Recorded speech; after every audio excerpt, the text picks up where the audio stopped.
yet again on Simple Star's channel. By the way, thanks for having me back on the channel, Simple Star. And if you haven't noticed, I'm here to be covering Son Goku. So without further ado, let's get right down to business. So by now, I'm sure we all know the backstory. So to save time, I'm not really going to go over the background, the backstory. I'm just going to go over who he trained with, his stats, his feats, his scaling, and the statements from the show, the manga, the guidebooks. And by the way, I'm only sticking with Dragon Ball Z Goku from the Saiyan Saga to the Buu Saga, but I will be mentioning his former masters from the original Dragon Ball. So let's get to it. Let's start off with who trained Goku, the training he's went through, and his former masters. Obviously in Dragon Ball, he trained with the legendary Master Roshi in the turtle-style martial arts.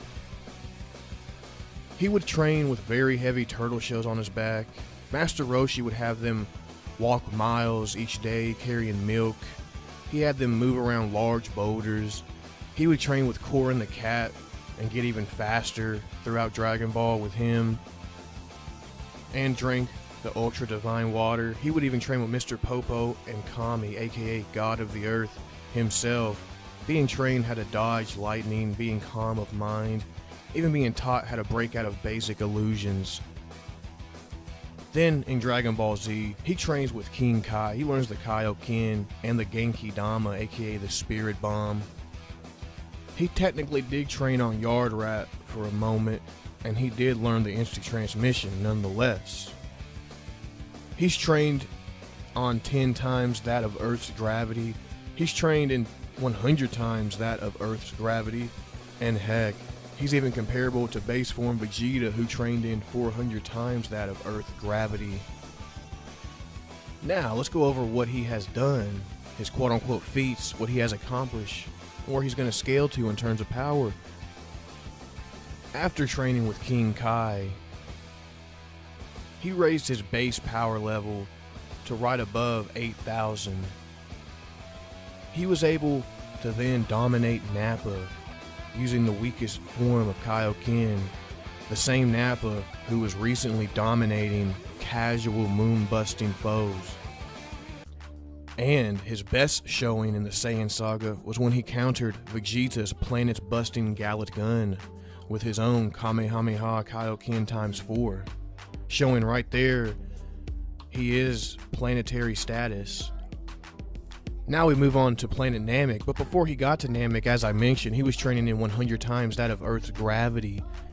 And he shows us he's able to tank his own Ki Blast. As shown in this gravity ship, he's blasting himself with his own Kamehameha, showing his attack power or destructive capability equals his durability.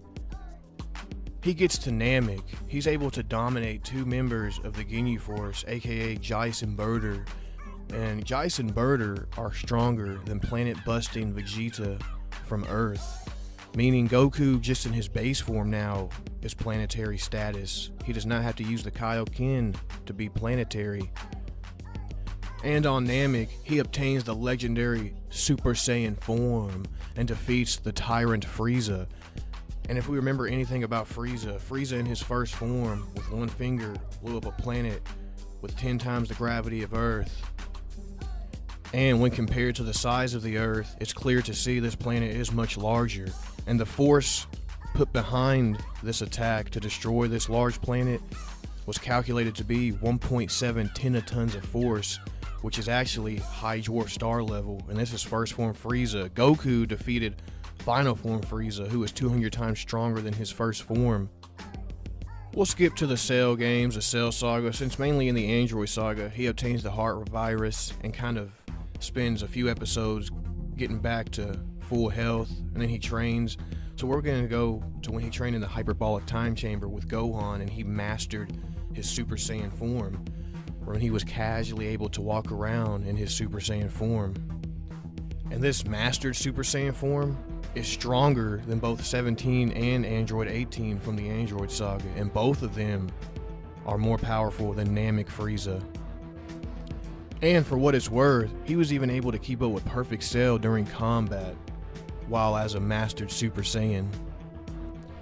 And he displays he can use the warp Kamehameha, or he can use instant transmission along with the Kamehameha.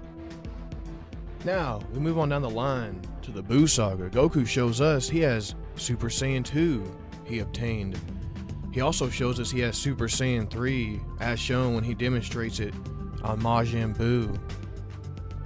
And just to clarify a little something, Super Saiyan 1 is a 50 times multiplier of that of your base form, meaning it increases your stats, your strength, your speed, your durability.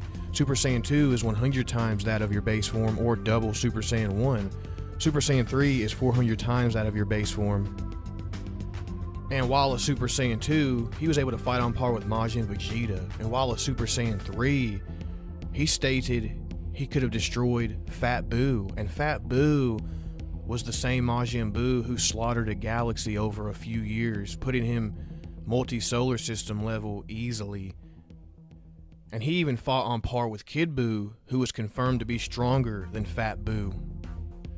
Now that you know his main feats, his best showings, let's go over his speed now.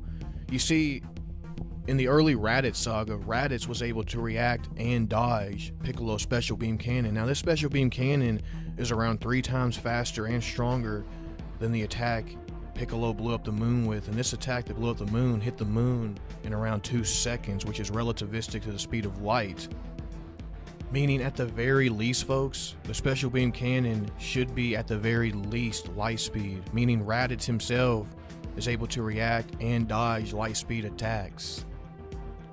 What I'm getting at here, folks, is when Goku trained with King Kai and got back to Earth, his base form was actually stronger and faster than his brother previously.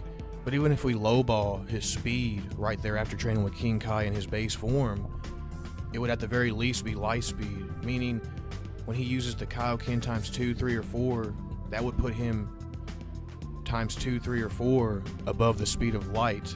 Even if we lowball his base form speed, he would be above the speed of light in the Saiyan saga fighting Vegeta and Nappa. And remember, we are kind of lowballing Goku in this, just for the sake of simplicity.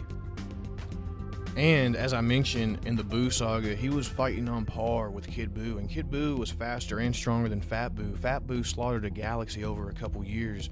Even if we lowball that, that would be thousands of times the speed of light, and at the higher ends of things, it would be in the billions.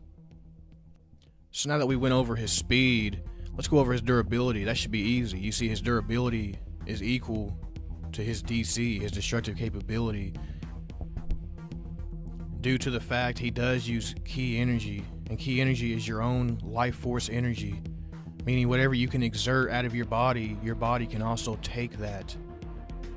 So now, in terms of his attack power or his destructive capability, it should be multi-solar system level at the higher end of things, the higher end of the multi-solar system ranges in his Super Saiyan 3 form. He can be anywhere from thousands of times the speed of light at the lower end of things, up to billions of times the speed of light with the higher end of the calculation, being on par with Kid Buu. And his durability should easily be around multi-solar system level as well. Now there is a downside to Super Saiyan 3, folks. Super Saiyan 3 does drain Goku's stamina much quicker than Super Saiyan 2 or Super Saiyan 1, that's for sure. It definitely drains his stamina. But hey, even if he doesn't use Super Saiyan 3, as a Super Saiyan 2, he's still at the very least as strong as Super Perfect Cell, who can blow up a solar system. As we know, that is a lowball because Vegeta stated Goku as a Super Saiyan 2 was stronger than Goku's son was when he fought Cell, implying he's above solar system as a Super Saiyan 2. And like almost every other character in fiction, when his guard is down, he can actually get hurt by something that he normally would not get hurt by if his guard was up, such as a rock, a laser, or even a bullet. Well guys, that pretty much sums up Son Goku for you. Hope that helps you, Simple Star. I'm going to hand the mic back over to you now, my brother. As always, guys, have a blessed one. Have a blessed day. Peace.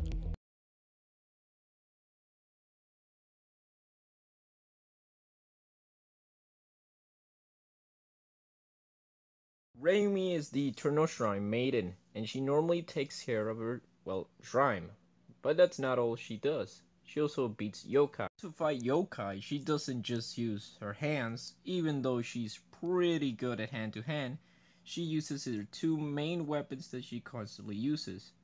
Her purification stick, which sounds a little bit suspicious, and the yin and yang orbs. She can throw these orbs in and it will hit their opponent and then explode on contact, or they can be turned into very heavy, several pound yin and yang orbs. She can blast people with damaku, which is basically laser particles. Yeah, that's weird.